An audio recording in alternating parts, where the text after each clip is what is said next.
வணக்கம் நண்பர்களே, அனைவருக்கும் குமாருடைய அன்பு வணக்கங்கள். இன்றைக்கி நம்ம என்ன பார்க்க போகிறோம்னா, 7ஆம் வகுப்பு புதிய சமச்சீர் புத்தகம் தமிழ் புத்தகத்தில் இருந்து குறிப்பாக முதல் பருவத்திலிருந்து முக்கியமான கேள்விகளை நம்ம பார்க்க போகிறோம். மொத்தம் 100 கேள்வி இருக்குங்க. நீங்கள் எல்லாருமே எக்ஸாமுக்கு ரெடி ஆகிட்டு இருப்பீங்க. கடைசி நேரத்தில் இந்த வீடியோவை பார்த்துட்டு போங்க ஃப்ரெண்ட்ஸ், அப்படியே கேள்விகள் வர வாய்ப்பு இருக்குது. ஃபஸ்ட்டு நம்ம பார்க்க போகிற டாபிக் இயல் 1 பகுதியில் இருக்கிற எங்கள் தமிழ். காந்திய கவிஞர் என அழைக்கப்படுபவர் யார்? இதற்கான பதில் நாமக்கல் கவிஞர். தமிழகத்தின் முதல் அரசவை கவிஞர் யார்? இதற்கான பதில் நாமக்கல் கவிஞர் தான். நாமக்கல் கவிஞர் எழுதாத நூல் எது? இதற்கான பதில் என் கதை எழுதியிருப்பார், சங்கொலி எழுதியிருப்பார், மலைக்கல்லன் எழுதியிருப்பார், அமுதும் தேனும் இந்த நூலை அவர் எழுதியிருக்க மாட்டார். இதுதான் அவர் எழுதாத நூல். அடுத்து நம்ம பார்க்க போகிற டாபிக் இயல் 1 பகுதியில் இருக்கிற ஒன்றல்ல இரண்டல்ல அப்படிங்கிற பாடல். பகுத்தறிவு கவிராயர் என புகழப்படுபவர் யார்? இதற்கான பதில் உடுமலை நாராயணகவி. தமது பாடல்கள் மூலம் பகுத்தறிவு கருத்துக்களை பரப்பியவர் யார்? இதற்கான பதில் உடுமலை நாராயணகவி. நாட்டுப்புற இசையின் எளிமையை கையாண்டு கவிதைகள் எழுதியவர் யார்? இதற்கான பதில் உடுமலை நாராயணகவி. தமிழுக்காக தன் தலையை கொடுக்க துணிந்த மன்னன் யார்? இதற்கான பதில் குமணன். பகைவரை வென்றதை பாடும் இலக்கியம் என்ன? இதற்கான பதில் பரணி. இசைப்பாடல் நூல் எது? இதற்கான பதில் பரிபாடல். அடுத்து நம்ம பார்க்க போகிற டாபிக் இயல் 1 பகுதியில் இருக்கிற பேச்சு மொழியும் எழுத்து மொழியும். எடுத்தல் படுத்தல் நலிதல் உழைப்பில் திரிபும் தத்தமிழ் சிறிது உளவாகும் என்று கூறும் நூல் என்ன? இதற்கான பதில் நன்னூல். நினைக்கப்படுவது, எண்ணப்படுவது, கனவு காணப்படுவது ஆகியவையும் மொழியே என்று கூறியவர் யார்? இதற்கான பதில் மு. வரதராசனார். பேச்சு மொழியையும் எழுத்து மொழியையும் உலக வழக்கு செய்யுள் வழக்கு என்று கூறியவர் யார்? பேச்சு மொழியை உலக வழக்குன்னு சொல்லியிருப்பார், எழுத்து மொழியை செய்யுள் வழக்குன்னு சொல்லியிருப்பார். யார் அப்படின்னா தொல்காப்பியர். தெளிவுறுத்தும் படங்களோடு சுவடியெல்லாம் செய்து செந்தமிழை செழுந்தமிழாய் செய்வதும் வேண்டும் என்று பாடியவர் யார்? இதற்கான பதில் பாரதிதாசன். மொழியின் முதல் நிலை எது ஆகும்? இதற்கான பதில் பேசுதல் கேட்டல் இரண்டுமே மொழியுடைய முதல் நிலைகள். பேச்சு மொழியை டேஸ் வழக்கு என்றும் கூறுவர். இதற்கான பதில் பேச்சு மொழியை உலக வழக்குன்னு சொல்லுவாங்க. அடுத்து நம்ம பார்க்க போகிற டாபிக் இயல் 1 பகுதியில் இருக்கிற குற்றிய லுகரம் குற்றிய லிகரம். குசுடு துபுரு ஆகிய 6 வல்லின உகரங்களும் சொல்லில் எங்கு வரும்பொழுது அரை மாத்திரையாக குறையும். இதற்கான பதில் சொல்லுக்கு இறுதியில் வரும்பொழுது தான் மாத்திரை அளவு குறையும். தனிக்குறில் எழுத்தை அடுத்து வரும் வல்லின உகரங்கள் எவ்வாறு அழைக்கப்படும்? இதற்கான பதில் முற்றிய லுகரம் சொல்லுவாங்க. நல்ல கவனிங்க, தனிக்குறில் எழுத்து வருது, அதை அடுத்து வல்லின உகரம் வந்தால் அதுக்கு பேர் முற்றிய லுகரம். அடுத்த கேள்வி பொறுத்துக. கரெக்டாக பொருத்தணும். விடை குறியில் கரம்னு சொல்லுவாங்க, நெடில கான்னு சொல்லுவாங்க. குறில் நெடில் இரண்டையும் காரம் அப்படின்னு சொல்லுவாங்க. ஆயுத எழுத்த கேனம்னு சொல்லுவாங்க. டேஸ் என்னும் எழுத்தை தொடர்ந்து வரும் குற்றிய லுகரச் சொற்கள் இல்லை.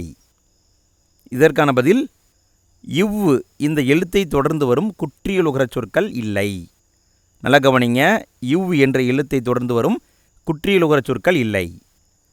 டேஸ் இறுதியாக அமையும் இடைத்தொடர் குற்றியலுகரச் சொற்கள் இல்லை. இதற்கான பதில் சு டு ரு இவை இறுதியாக வரக்கூடிய இடைத்தொடர் குற்றியலுகரச் சொற்கள் இல்லை. குற்றிய லிகரம் எத்தனை இடங்களில் மட்டும் வரும்? இதற்கான பதில் 2 இடங்களில் மட்டும்தான் வரும். தற்பொழுது உரைநடை வழக்கில் இல்லை, இலக்கியங்களில் மட்டும் உள்ளது. அது என்ன? இதற்கான பதில் குற்றிய லிகரம்.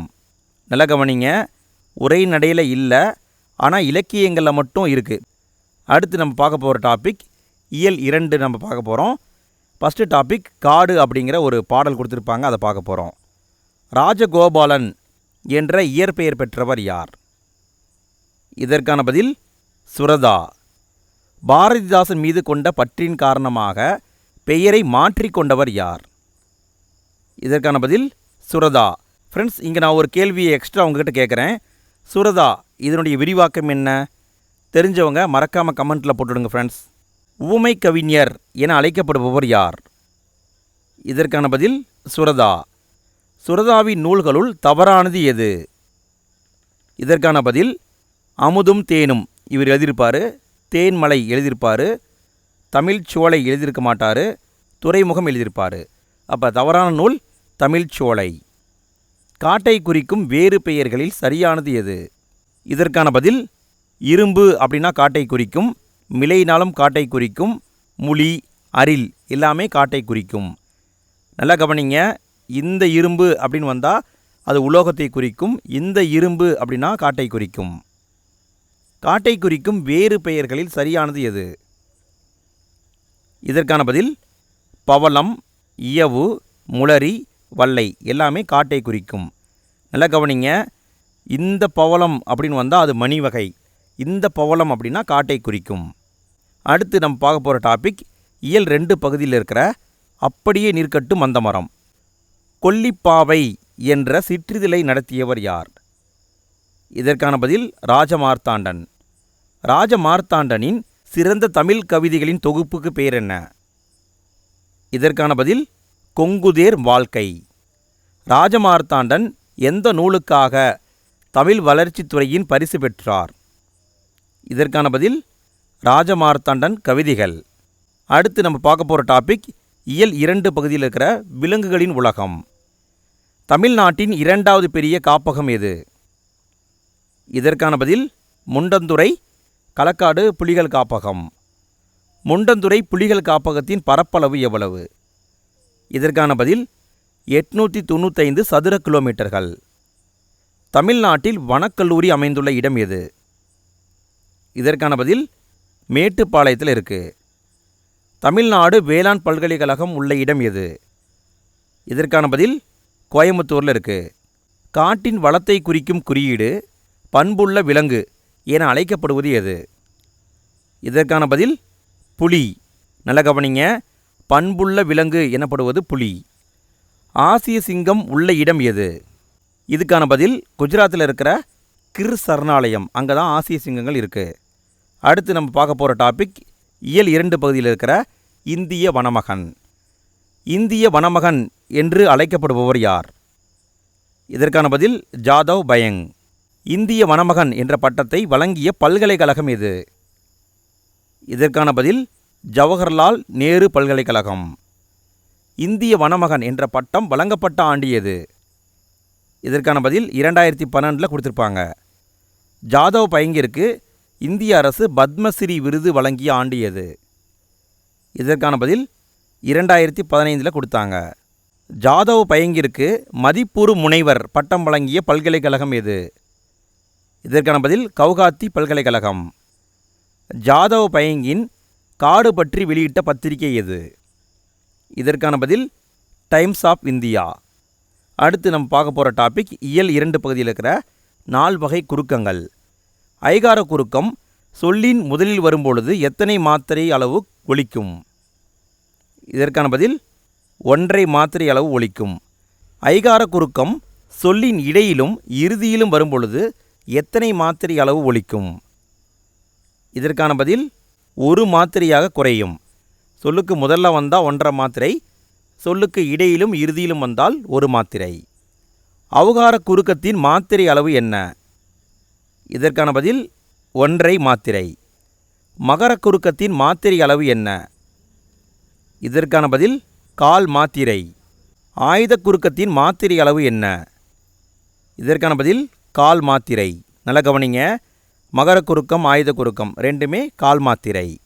சொல்லுக்கு இடையிலும் இறுதியிலும் வராத குறுக்கம் எது?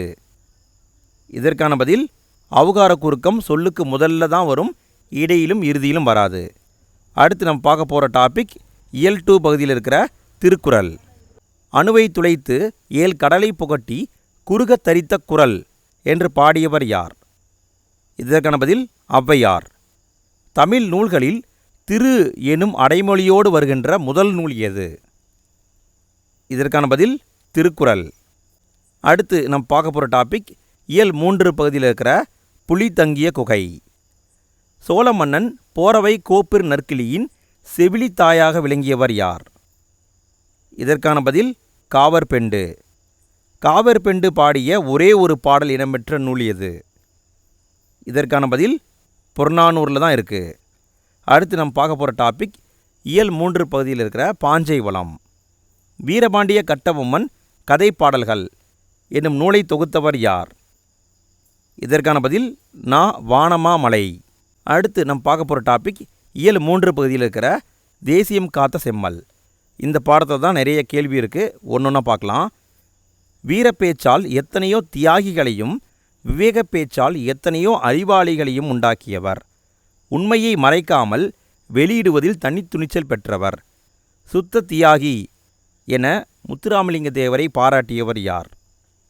இதற்கான பதில் தந்தை பெரியார். முத்துராமலிங்க தேவரின் படிப்பு தடைப்பட காரணமான நோய் எது? இதற்கான பதில் பிளேக் நோய். வாய்ப்பூட்டு சட்டம் யாருக்கு போடப்பட்டது? இதற்கான பதில் திலகருக்கும் முத்துராமலிங்க தேவருக்கும் போட்டாங்க. முத்துராமலிங்க தேவரை தேசியம் காத்த செம்மல் என பாராட்டியவர் யார்? இதற்கான பதில் திருவி கல்யாணசுந்தரனார். வங்கச்சிங்கம் என போற்றப்பட்டவர் யார்? இதற்கான பதில் நேதாஜி. தென்னாட்டு சிங்கம் என அழைக்கப்பட்டவர் யார்? இதற்கான பதில் முத்துராமலிங்க தேவர். நேதாஜி மதுரைக்கு வந்த ஆண்டு எது? முக்கியமான கேள்விங்க, நல்லா பார்த்துக்கோங்க. 1939 செப்டம்பர் 6 தான் வந்திருப்பார். முத்துராமலிங்க தேவர் முதலில் உரையாற்றிய இடம் எது? இதற்கான பதில் சாயல்குடி. முத்துராமலிங்க தேவர் முதலில் உரையாற்றிய தலைப்பு என்ன? இதற்கான பதில் விவேகானந்தரின் பெருமை. முத்துராமலிங்க தேவரின் முதல் உரையின் நேரம் எவ்வளவு? இதற்கான பதில் 3 மணி நேரம் பேசியிருப்பார். முத்துராமலிங்க தேவரின் முதல் உரையில் கலந்து கொண்டவர் யார்? இதற்கான பதில் அந்த கூட்டத்தில் காமராசர் இருந்தார். இது போன்ற ஒரு பேச்சை இதுவரை நான் கேட்டதில்லை. முத்துராமலிங்க தேவரின் வீரமிக்க பேச்சு விடுதலை போருக்கு மிகவும் உதவும் என்றவர் யார்? இதற்கான பதில் காமராசர். தென்னாட்டு சிங்கம் என்று தேவரை சொல்கிறார்களே, அது மிகவும் பொருந்தும் என அவரது தோற்றத்தை பார்த்தவுடனேயே நான் நினைத்தேன். அவர் பேசத் தொடங்கியதும் சிங்கத்தின் முழக்கம் போல இருந்தது என குறிப்பிட்டவர் யார்? இதற்கான பதில் அறிஞர் அண்ணா. முத்துராமலிங்க தேவரின் பேச்சு உள்ளத்திலிருந்து வெளிவருகிறது, உதடுகளில் அல்ல.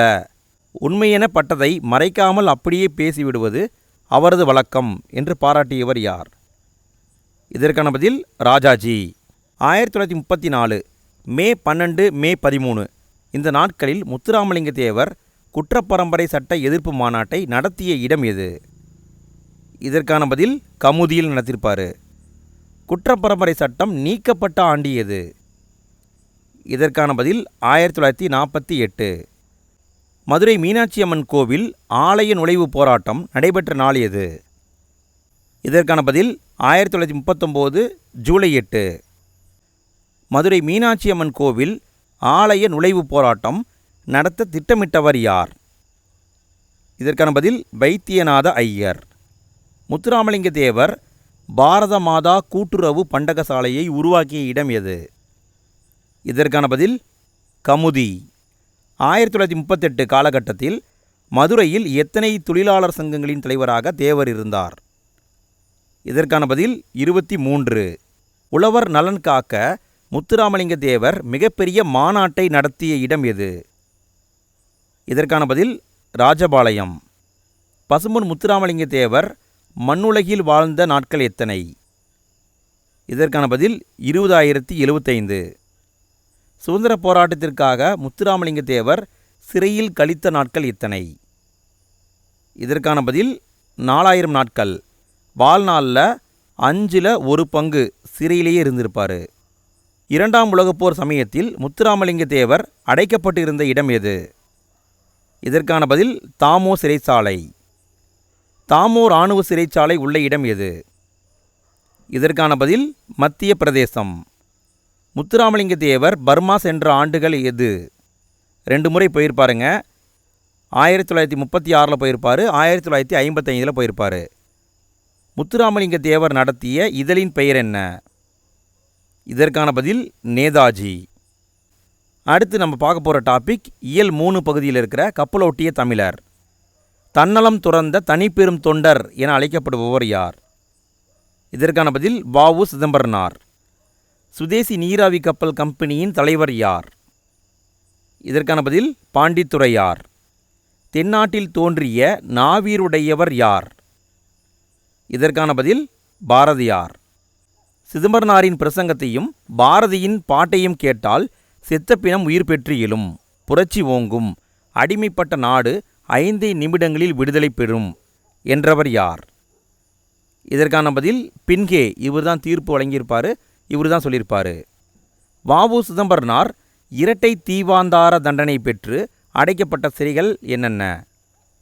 இதற்கான பதில் கோவை சிறை மற்றும் கனனூர் சிறை. வ.உ. சிதம்பரனாரின் தொல்லைகளை போக்கிய நூல் எது? இதற்கான பதில் தொல்காப்பியம். வ.உ. சிதம்பரனாரின் இன்னல்களை போக்கிய நூல் எது? இதற்கான பதில் இந்நிலை. ஆங்கில மொழியில் ஆலன் எழுதிய டேஸ் என்ற நூலை தமிழில் சிதம்பரனார் மொழிபெயர்த்தார். இதற்கான பதில் மனம் போல் வாழ்வு. உயர்ந்த நூல்களில் கண்ட உண்மைகளை இளைஞர்களும் எளிதில் அறிந்து கொள்ளும் வகையில் சிதம்பரனார் எழுதிய சிறுநூல்கள் என்னென்ன? இதற்கான பதில் மெய்யறிவு, மெய்யறம். சொல்லின் செல்வர் என போற்றப்படுபவர் யார்? இதற்கான பதில் ராபி சேதுப்பிள்ளை. செய்யுளுக்கே உரிய எதுகை, மோனை ஆகியவற்றை உரைநடைக்குள் கொண்டு வந்தவர் யார்? இதற்கான பதில் ராபி சேதுப்பிள்ளை. ராபி சேதுப்பிள்ளையின் சாகித்ய அகாதமி விருது பெற்ற நூல் எது? இதற்கான பதில் தமிழ் இன்பம். வ.உ. சிதம்பரனார் பேசுவதாக அமைந்த பாடப்பகுதி எந்த நூலில் உள்ளது? இதற்கான பதில் கடற்கரையினிலே. அடுத்து நம்ம பார்க்க போகிற டாபிக் இயல் 3 பகுதியில் இருக்கிற வழக்கு. பிறரிடம் வெளிப்படையாக சொல்லத்தகாத சொற்களை வேறு சொற்களால் கூறுவதற்கு பெயர் என்ன? இதற்கான பதில் இடக்கர் அடக்கல். பொற்கொள்ளர்கள் பொன்னை டேஸ் என்று அழைப்பார்கள். இதற்கான பதில் பொன்னை பரி அப்படின்னு அழைப்பாங்க. யானைப்பாகர் ஆடையை டேஸ் என்பர். இதற்கான பதில் ஆடைய காரைன்னு சொல்லுவாங்க. அடுத்த கேள்வியை பாருங்க, பொறுத்துக. இதற்கான பதில் பைசல் என்பது முதற்போலி, அமைச்சு என்பது இடைப்போலி, முகன் என்பது கடைப்போலி, அஞ்சு என்பது முற்றுப்போலி. கடைசி கேள்விங்க ஃப்ரெண்ட்ஸ். வீடியோ பிடிச்சிருந்தால் மறக்காமல் லைக் போடுங்க ஃப்ரெண்ட்ஸ். வீடியோ பற்றிய கருத்துக்களை மறக்காமல் கமெண்ட்டில் போட்டு விடுங்க. உங்கள் ஃப்ரெண்ட்ஸ்க்கும் வீடியோ ஷேர் பண்ணி விடுங்க. இதே மாதிரி 8ஆம் வகுப்புக்கும் நம்ம வீடியோ போட்டிருக்கோம். அதுக்கான லிங்க்கை நான் ஃபஸ்ட்டு கமெண்ட்டில் கொடுக்குறேன். ஃப்யூச்சரில் நான் மீதம் இருக்கிற பாடங்களையும் வீடியோவை போட்டுருவேன். அதுக்கான லிங்க்கையும் நான் ஃபஸ்ட்டு கமெண்ட்டில் கொடுக்குறேன். மறக்காமல் அதையும் பார்த்துருங்க. கடைசி கேள்வியை பாருங்கள். முத்துராமலிங்க தேவர் இரு கண்களாக கருதியது என்னென்ன? இதற்கான பதில் தெய்வீகம், தேசியம். இந்த ரெண்டையும் இரு கண்களாக கருதியிருப்பார். அவ்வளோதான் ஃப்ரெண்ட்ஸ். இந்த வீடியோவில் முதல் பருவத்தை நம்ம கம்ப்ளீட் பண்ணிட்டோம். அடுத்தடுத்து நிறைய வீடியோக்கள் வந்துக்கிட்டே இருக்குது. நம்ம சேனலை சப்ஸ்கிரைப் பண்ணி சப்போர்ட் பண்ணுங்கள் ஃப்ரெண்ட்ஸ். அடுத்த வீடியோவில் சந்திப்போம். தேங்க்யூ.